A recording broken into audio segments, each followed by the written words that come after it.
So this time we have a Sega Megadrive 2 Mini. Well, not quite at the moment. It's an Evercade Versus machine, and currently have a couple of cartridges in there. But the plan is we're going to turn this into a Sega Megadrive 2 Mini. Now, I originally owned one of these machines, and it got to Christmas time. I needed some money. I sold it thinking I can buy it back in the new year fairly cheap. No. The price just kept going up and up and up. So now I thought, rather than there's no way I'm going to spend £200 or £300 on that. So I thought I use this Evercade Versus, and with the help of one of these, an EverSD, and with the help of this, I plan on making my own one. But also, if it's successful, I can also add it onto this as well. So again, this is a Super Pocket, and again, once it's been modified, we should be able to play the games on this as well. So let's see how successful we are. So the other parts we're going to need for this looks like a micro USB lead, which will connect that to the computer, and then possibly the controller itself, just to do things, but we'll see whether we need this or not. So the first thing we need to do is head over to the EverSD website and download the firmware.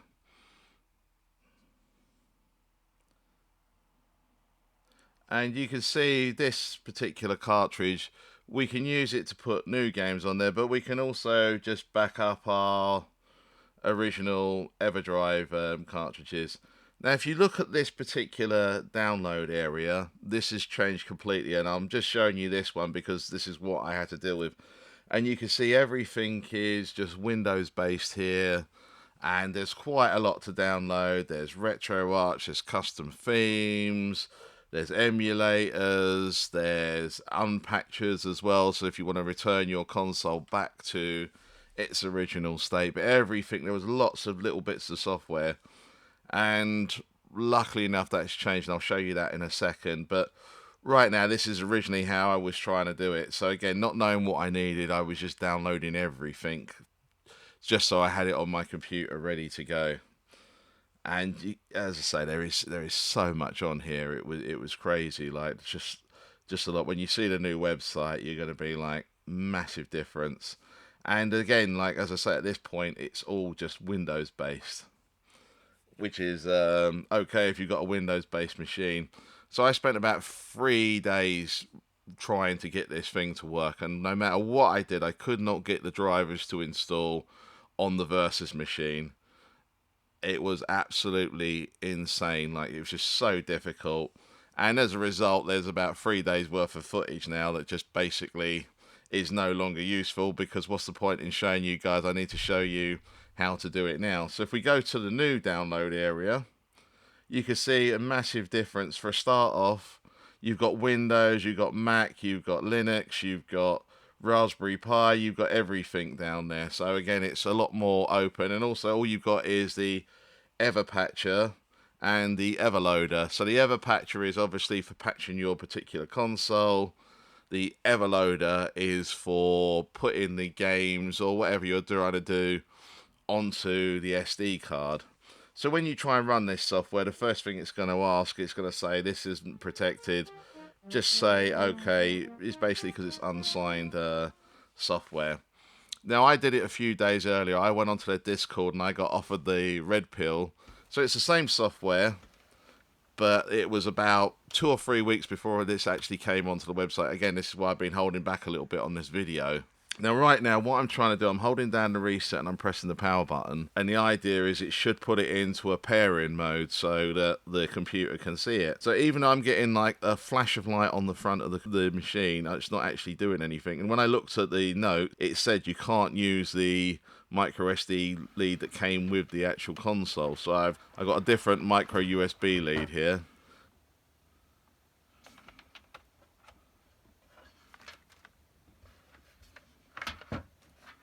So you can see what I'm doing again. You hold down reset, and you've got to hold down that button for about 2 or 3 seconds, and you'll see that little white flash. And then you'll hear that ping of recognition. If it's a Windows machine, basically like if you plugged in a USB stick or something, it makes that noise like, oh, I recognize this now. So if you don't get that, then you're not connected to your computer. So the reason I'm getting this message is because I've already done the Taito Super Pocket, and it saves some information on that. So you won't get that message when you're doing it. You'll go straight to this page. So the first thing I'm going to do is select my particular console, which is the Evercade Versus that I'm trying to patch right now. So if I hit patch, it's coming up saying that the USB driver isn't installed on my machine. As I say, at this point I've spent 3 or 4 days trying to get it to install. It wouldn't. So you hit this install fixed driver button. This will now install the right drivers onto your particular computer. So once that's done, you just hit OK. Now we can go to patch. And what it will do, it will download the patch files needed.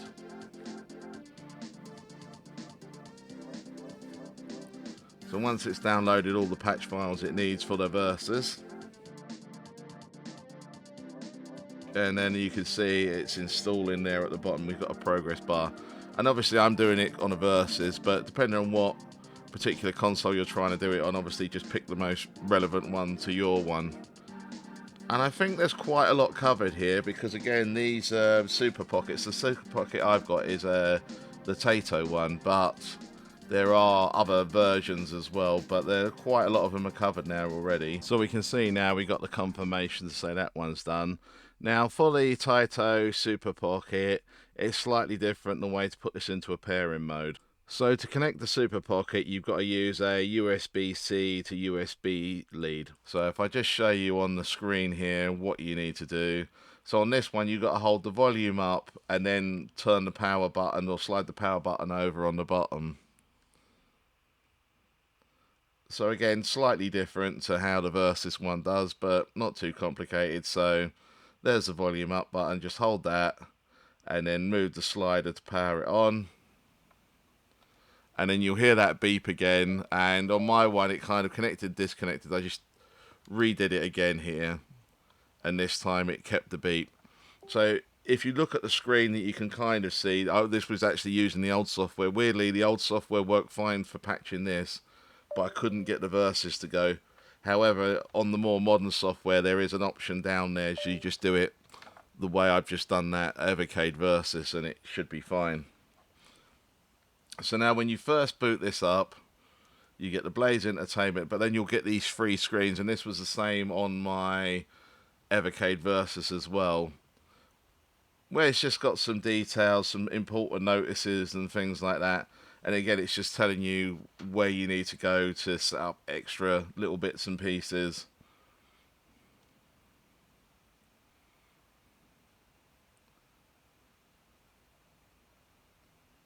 And again, when it's done, you can either say, don't show me this ever again, or you can get it to show you it next time if you want. And now, when we start it up again, you can see in the bottom corner, it's got the EverSD logo as well.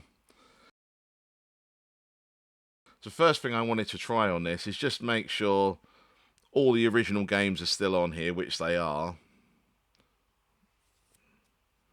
So if I go to open it, I just want to see if my save files are still on here as well, because this is, as I say, I've just patched it. So, but yeah, all the save files are all still there. So it hasn't really made any changes at all to the original system, apart from obviously now it'll be able to take the EverSD card.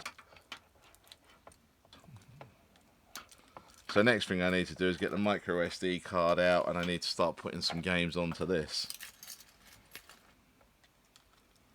And these are always fun to get open. So again, just gonna put it in an adapter so I can plug this into my laptop.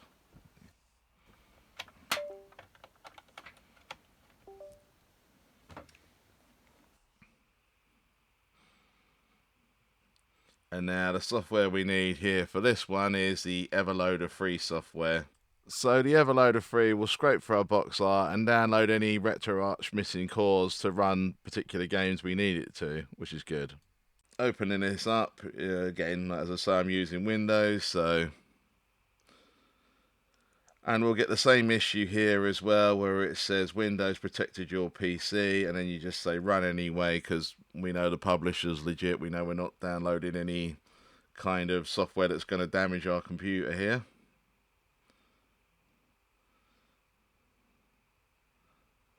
Now with this, I'm just going to maximize it. So first thing I want to do, even though it's a new SD card, I just got to format it just to make sure it's FAT32. It should be up to 32 gigs is usually FAT32 anyway, but I just want to make sure there's no data on there that might be a problem or anything like that. So I'm just doing a quick format as well. And then I'm just selecting it in the software to say this is my card that I want all the software to go onto. And then I'm going to add new ROMs, and I've got this on my desktop here. And these are all the games I could find that were on the Megadrive 2 Mini.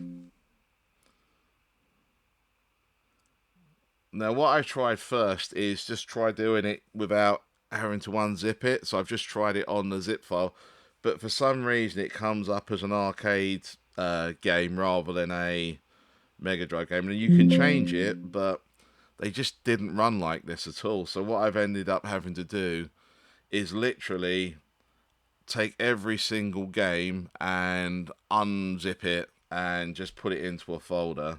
So ones you can see in folders there are Mega CD games. So these ones, again, you just got to select that they're Mega CD games, so it knows to install the relevant software for them. And you can see all the software coming down here. And then once it's done that, it's going to start scraping for artwork and things like that. So it should give us a little description of the game and also, as I say, the artwork. Now, what I found with this is, I mean, it's pretty good, but I mean, I'm adding about 100 games here. So when I go through some of them have got the artwork and some of them haven't. And I'll show you why they don't have the artwork as well. And again, certain Mega CD games weren't added. I've had to go in separately and add them on the Q file and just add them on there as well. So when it copies it across, it does actually copy that whole folder across when I'm doing it.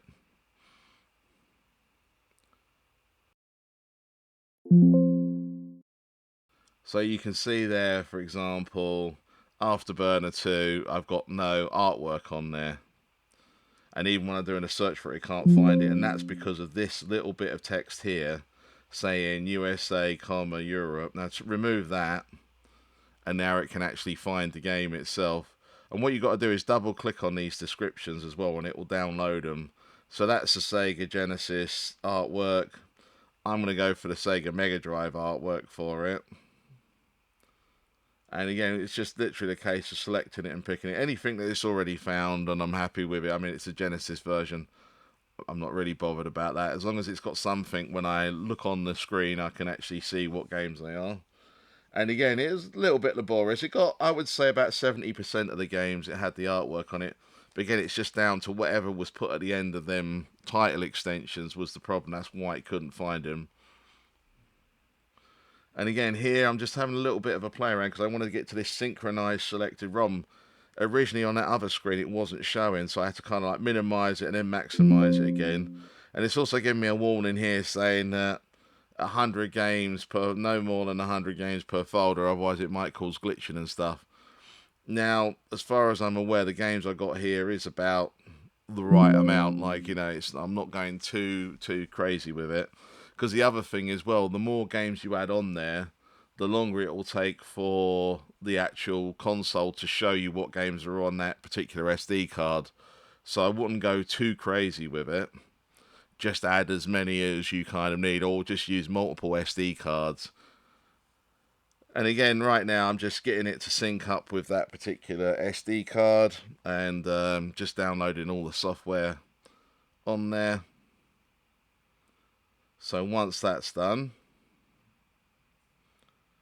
just want to check the actual micro SD card itself just to make sure everything's on there.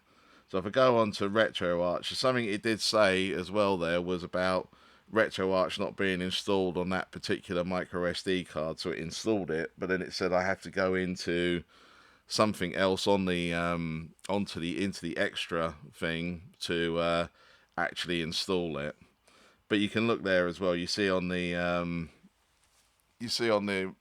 Mega CD games, for example, it has the old file. Now this is the EverSD card itself up close, and you can see it's 3D printed. It's quite a nice job though, to be fair. It can be a little bit tight initially when the first couple of times you're inserting it. Micro SD card goes around a certain way and it clicks in. It's one of them click in, click out parts. This is me trying it for the first time on my Evercade Versus.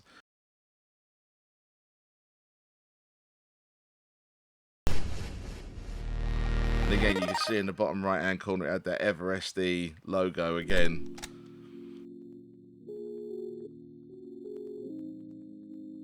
That's everything showing up there, and you can see that was done in real time. So it took about 5 to 10 seconds to find all the games on that particular SD card, which is pretty good. So what I've also done with this as well, I've also put all the games on, as well as the Mega Drive 2 games, the Mega Drive 2 mini games. I've also put on the Mega Drive 1 mini games as well. So when I'm trying to play these, this is what's happening initially. So the game will start. You'll get about 10-20 seconds, and it will just suddenly kick it back out again. So again, try the Mega CD game just to see if that would work, and again just kicks it out straight away. Doesn't even try to do any loading at all at this particular stage. That one I've seemed to have missed the artwork for, so that's what you get if you miss the artwork.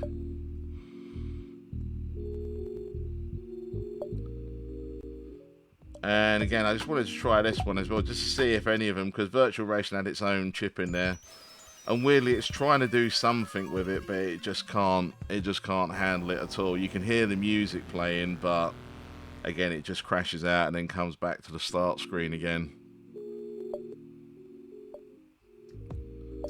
So if I go to the Versus thing, and this is it, the EverSD Extra I need to run first.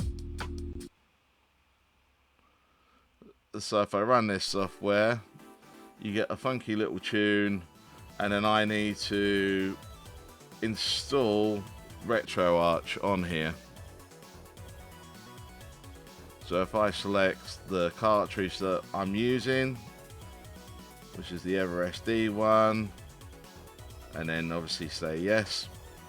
Now what was weird with this, it started off normally and then I just got a blank screen for 10 minutes. Now, bearing in mind this is the first time I'm doing this, I didn't know whether this was correct or not. So I just thought I'll wait. It said it would take about 10 minutes. I waited 10 minutes. Nothing was really happening, so I just rebooted again. And then what I've done, I've taken the micro SD card out again, put it in my computer, and you can see now what I'm doing is selecting the RetroArch drivers for these games as well. And I thought I'll try different ones just to see whether it makes a difference to how they play or anything like that.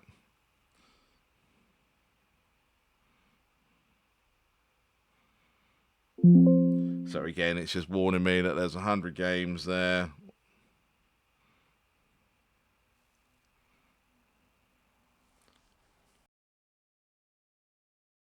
So now these particular games have been told to use RetroArch now.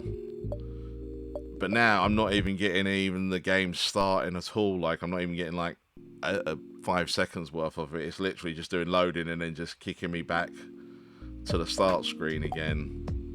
So I'm going to go into this EverSD Extra again, and I'm going to try running the install RetroArch again. Actually, before I did that, I did try doing the cores first, just to see whether that would make a difference to it. So I've installed the cores, trying it again, still nothing. Again, just tried a couple of games just to see whether that would do anything, but no, getting absolutely nothing at all. So again, back into the extra again, and this time I'm going to reinstall RetroArch. And you'll see this time, I get the screen how it started, but it just stayed like this. And then eventually,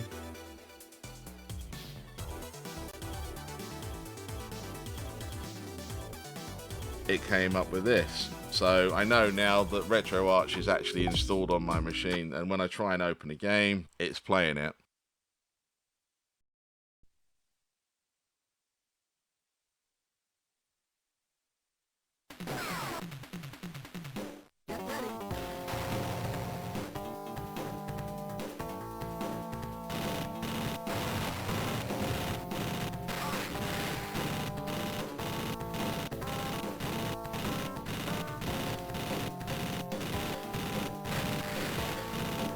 So unlike a normal cartridge, with this one now you've got to press start and then that grey middle button to get into this menu, but you can do all the same things. You can save your game, and just going to try that out as well just to make sure my game saves are working correctly here. So go into save states, and then I've got different save slots at the top there, so I can adjust that to whatever save state I want to be. So again, I can have multiple save states on a game. So now if I go back, do a load that save state, I'm back to where I was again. So that's all working okay.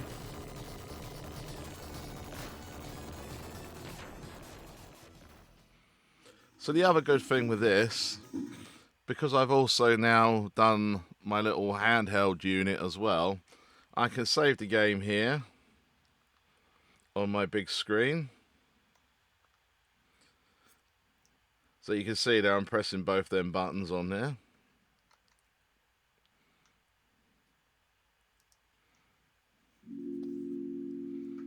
Now I can turn the unit off.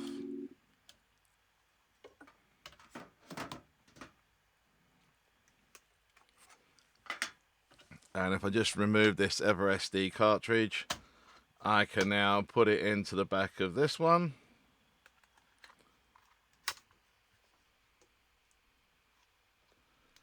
And then turn it on.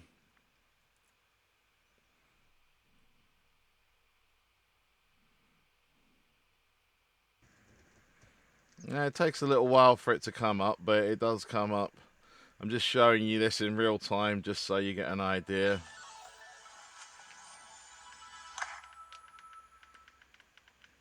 So again, I've got all the original games that came on this Taito thing, but if I go to Evercade, it's now going to give me everything on that cartridge. So if I go to Virtua Fighter 2 again, do my load state.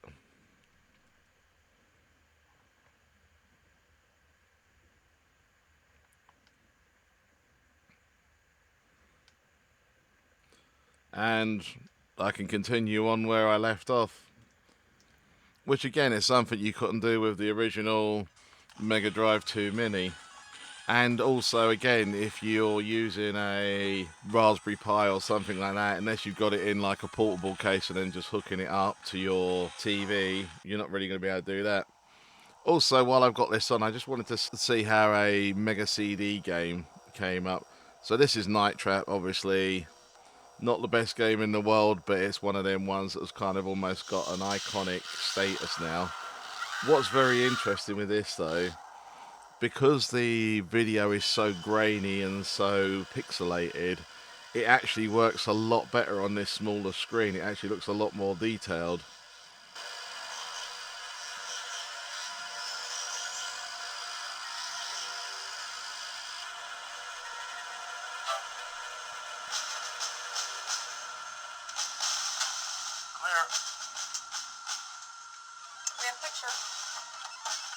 Commander Sims, Sega Control Attack Team.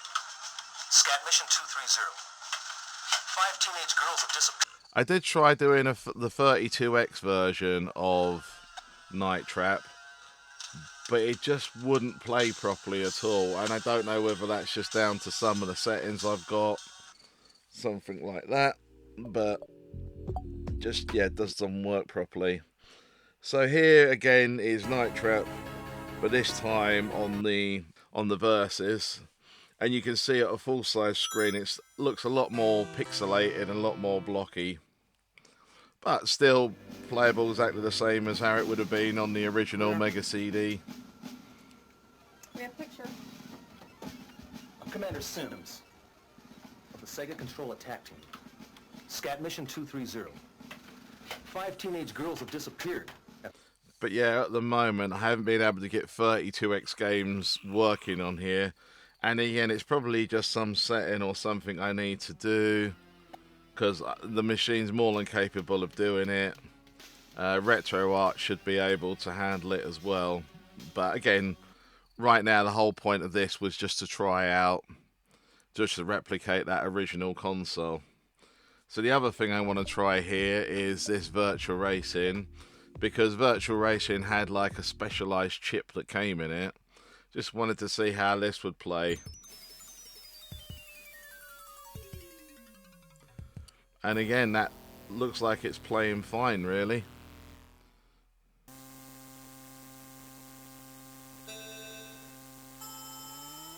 Nice and smooth, everything's working the way it should be.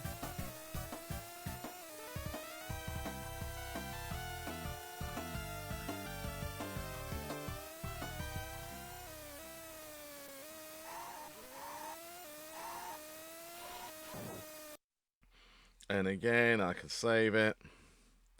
One thing I did notice though, and I don't know whether this happens on the original or not, but notice that screen tearing when I'm moving.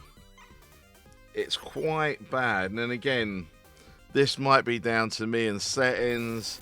I'm not sure if it's like that on the original. I'm pretty sure it isn't though. I'm pretty sure you don't get such bad screen tearing. I've noticed it on a few games where that screen tearing seems to be happening. Also, the other thing, where's my character right now? It just kind of vanishes.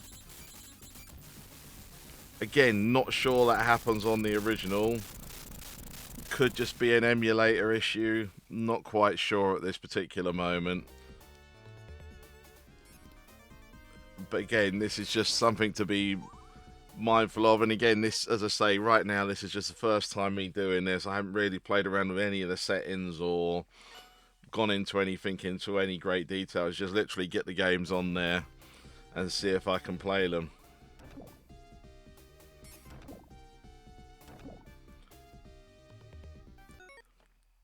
And again, I'm just trying on this one just multiple save states as well.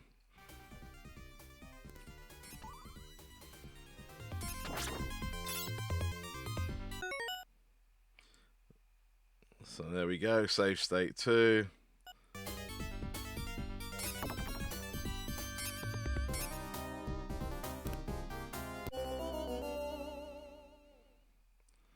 So now, just checking to make sure I can go back to all my original save states.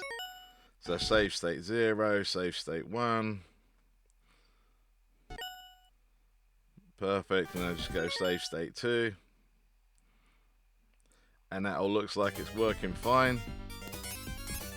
Doesn't make me any better at playing the game, mind, but what can you do? Again, I just thought I'd try another classic Mega CD game here. And this one is Sewer Shark. First time, huh, rookie? Hey, listen, I hear they're putting you in with Ghost today. Now that's my main man. Greatest co-pilot to ever shoot the tubes. Give him your best stuff, and he'll keep you flying.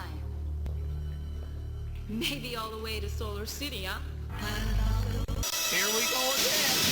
Maybe you're good enough. Again, it's only when you play these games again you realise how bad, I would say how bad the game was. I mean, the game's okay. It's not, at the time it came out, I don't think it warranted the price, but it was the whole kind of special effects and high budget full motion video. But again, it doesn't make me any better at playing it, unfortunately, as you can see here. I'm pretty much missing all the targets and missing all my cue points to turn off at various things. So if you see at the top of the screen there's like an arrow to point which direction you're supposed to be going in, and I seem to be missing it drastically.